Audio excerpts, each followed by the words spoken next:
Benvinguts a Busca'm al bosc. Cada dia us estic parlant de plantes, però és que en l'època de l'any que estem és impossible no trobar tresors rebrotats.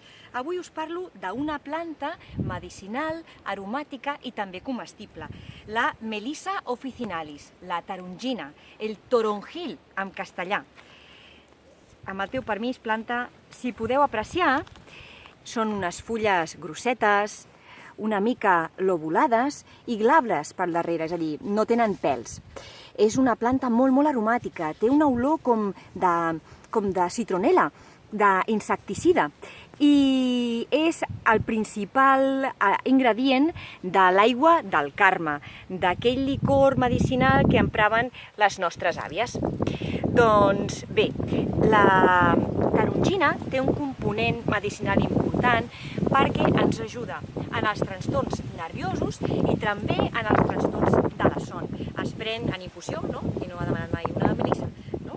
I també és una de les herbes que jo empro en la fabricació de la ratafia. Bé, fins aquí un apunt més d'aquests tresors que ens aporta la natura. Ens veiem al proper vídeo de Busca'm al bosc.